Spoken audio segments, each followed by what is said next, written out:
This is Hidden Killers Week in Review. A look back at the most prolific stories of the week. This is the Hidden Killers Podcast with Tony Brueski and continuing coverage of the case against Bryan Kohberger. There's some big stuff coming out in the case against Bryan Kohberger. In fact, if you're watching this today as we are dropping it, it's going to be this evening. There's some big things coming up against Bryan Kohberger, at least Friday night. Again, Friday the 9th.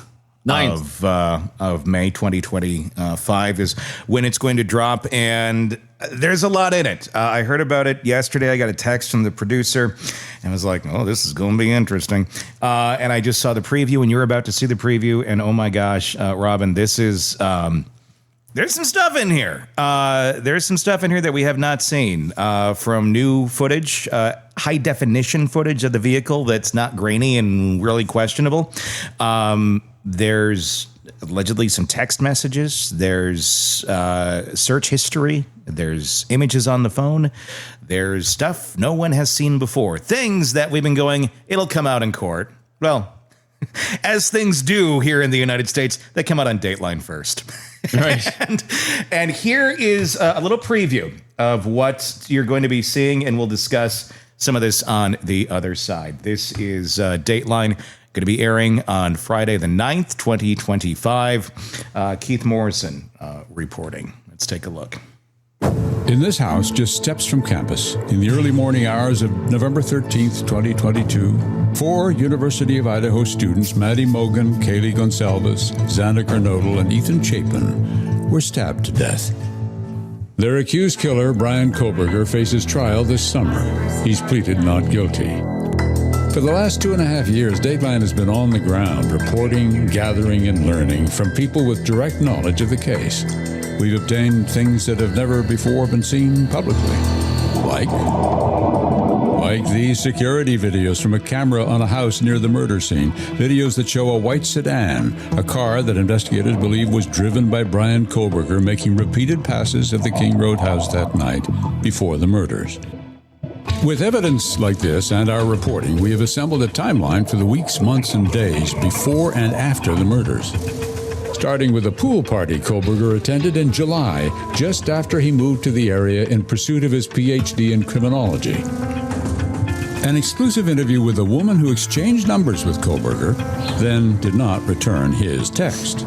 You know, the universe intervened and for whatever reason just distracted me from further engaging in that interaction. We'll also reveal records from Kohberger's cell phone that are in the possession of law enforcement and Google searches regarding the serial killer Ted Bundy.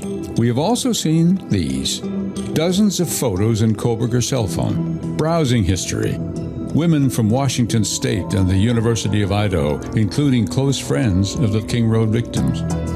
Dateline has also obtained records showing the details of what an FBI cell phone expert has claimed to be in the month before the murders. 23 occasions when Kohberger's phone connected to a cell tower, providing coverage to within 100 meters of the house at 1122 King Road. And in the hours after the murders, details of the timing of phone calls Bryan Kohberger made to a phone linked to his parents just before the controversial selfie he took. And we'll talk to the mother whose daughter was supposed to be staying in the house the night of the murders, but a change of plans may have saved her daughter's life. How soon was it that you thought, my God, she was going to be there? I didn't think about that right away. Oh. All I could think about was the kids. Makes you sad too, doesn't it? It does. Sorry. So many damaged families. Angela DeVejos told us that her daughter Ashlyn, Maddie Mogan's best friend, moved away from Idaho and now refuses to come home to visit because of the trauma associated with the murders. She's hoping some of that may change and Ashlyn will start to grieve after Bryan Kohberger's trial. Keith Morrison, Dateline on Friday. Robin Dreek, retired FBI special agent, former chief of the Counterintelligence Behavioral Analysis Program. Reactions to that? Yeah, well, from the get-go on this, Tony, we said prosecution must have an awful lot that we're not aware of because they've been so, I wouldn't say passive. They've seemed very confident every time defense would bring a new motion up or challenge a new thing, and they're kind of like, whatever. And our hypothesis all along has been they've got more. And yeah, so it's going to be really revealing, and I can't wait to see the content of those texts, because I think he was studying and working for a PhD, but he's only executed at a high school level, thankfully, because I think the trail he left is going to be very obvious. There's some interesting stuff in those texts. Here's an excerpt of one of them. This is with the girl that I believe he met at the pool party. And we're going to see far more in depth of the text, but they're worded very weird. At least weird to, I think, I don't know, what we consider just a healthy brain or a healthy communicating individual. One of them, they're talking about going for a hike. And there's a first part to this that's longer. I don't have it directly in front of me, but I read that yesterday, and it's weird. And I think some of these were mentioned also in Howard Bloom's book too, because as soon as he mentioned the pool party, is like, I'm seeing some good overlaps here. So really good investigative work on everyone's part. When Kohberger was trying to follow up about going to this party or about going to go hiking, it's not like, hey, yeah, it'd be fun. I really enjoyed that activity, so please let me know. I really enjoyed that activity when talking. It's a very formal way of speaking. I mean, it's mechanical. As I guess the way, and I know that's just a short piece. You're going to have to see the rest of them. Like I said, if I had it in front of me, I'd read it. But it's very mechanical way of thinking. It's like someone who doesn't know how to communicate, so they're just observing other people, and this is how they're going to try and do it. It's like a knockoff. It's like a knockoff of normal human being behavior. And Tony, you are describing psychopathic behavior. Yeah. I mean, he's Pinocchio trying to be a real boy, and he doesn't quite have the skill set to do it. Yeah. And that's why he's studying human beings. He's studying the horrible side of human beings in his course of study. But he's literally in a life study of human beings and how they act and want to interact with others. Yeah. I mean, it's very much, I mean, it's like a cheap Chinese knockoff of a regular product. It's like, and that's also why, it's interesting as they get more, and I'm not saying they, I've seen cases where there are purely, and this is from clinicals, psychological evaluations that my friends and colleagues have done on psychopaths, and I've seen the work they've done. They are complete chameleons. They're very, very good. There's this one case where we had a psychopath, I think I mentioned before, a while ago, where this individual was just going for the rush of taking advantage of other people, because that's his only reward he was ever getting. And so he would take on this persona. He took on the persona of a fundraiser for a political party.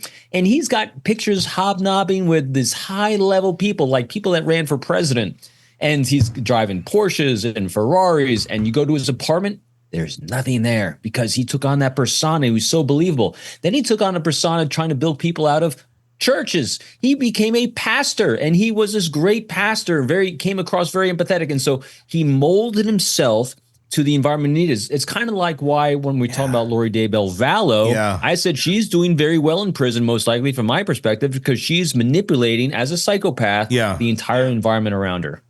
Who was that guy that you were talking about? I wish I could remember the name of him. He's a former CIA case officer that went rogue. And he actually was about to get fired from the CIA for the funniest thing ever, the lowest level thing, voucher fraud. No kidding. For like only a couple $100s, but he was a deep undercover for them. It's called a non-official cover guy. And he was getting fired for that. And once he got fired for that, he went off grid. And he went off grid, but he's also a lawyer, highly trained lawyer, and he took that lawyer skill and he built people out of money over here. Actually, in Arizona, I think, is like this quadriplegic couple, and he built them out of hundreds of thousands of dollars of legal fees, and then ran. And he left his Ferrari at the runway and got on a plane and left. And then he took on another persona in another state. And so this is the guy I mentioned before that he actually put $1 million in cash in a suitcase by the front door of this dive bar where he's drinking Jägermeisters and beers all day long, and you're just waiting to see if someone would pick up that $1 million of cash and walk out the door with it. I think I've seen something on this story. I think it's been reported, right, before Yeah, I'm not sure. It's a while ago. Yeah, it was a while. Yeah, I remember seeing something on it somewhere. I'm like, oh my god, that was quite. Let me ask you, in that world, I know we're kind of going off topic of Kohberger here, but when we're talking about psychopaths or this behavior like this, in the world that you were in with counterintelligence and behaviors, when you're dealing with individuals who are needing to be pretty much chameleons, to kind of work both sides and be a spy and kind of trade information that way. Do you see, I mean, is that a common trait in a lot of people where they almost kind of have to be somewhere down that dark triad to really function and to be able to flip both ways and one day be this person and one day be that person and be able to pull it off really well? It's a really great question, and I've seen it go both ways. Yeah. I've seen some organizations and agencies, both domestically and abroad, hire their intelligence collectors and their overseas intelligence collectors like the CIA does.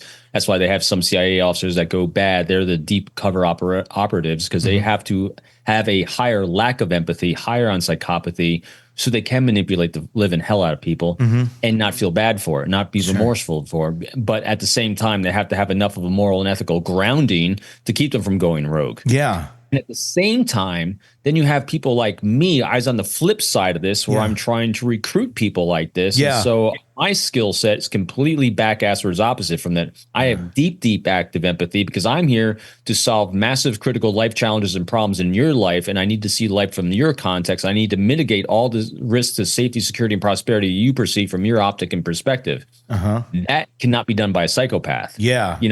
So collectors tend to edge, again, if you're going to take a paintbrush, I have great friends that are former case officers for the agency with the utmost empathy I've ever seen. Yeah. But I've also seen collectors that are at the high end of psychopathy or higher end edging towards it. At the same time, the recruiters of them tend to be more empathetic. So again, paintbrush overview from my perspective. It's almost like opposites attract in a way, where like you need both to make that work. Yeah. And they can collaborate very well, especially when they're both self-aware enough to know, hey, here's a skill set I'm missing, and here's how you can augment that skill set. And then likewise, for a case officer or an operative that is on that higher edge of psychopathy, but they're very aware of it, they're going to allow themselves to be grounded by you. It's let's call it a marriage. That's what we do.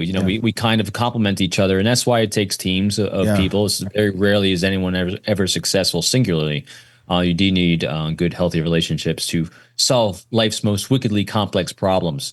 But in this case, it's like Kohberger, when you're edging high on psychopathy and you don't have a loving critic that you're partnered with, you're going to miss steps. I mean, imagine. So that's what his dad was attempting to do. Again, just you throwing some conjecture in here.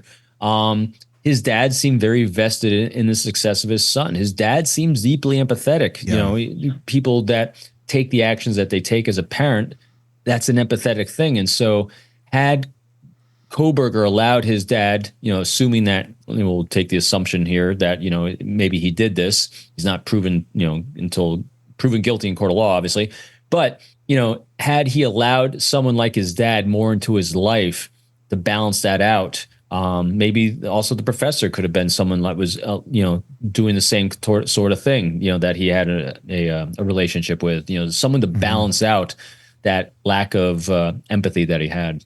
Do you think Kohberger had he had that stronger, that piece of empathy, that basically that boundary, that bumper, that had he heeded it, the way that he is seemingly, and obviously we're not psychologists, but seemingly high in that area of possible psychopathy or somewhere along that dark triad, if he's the killer.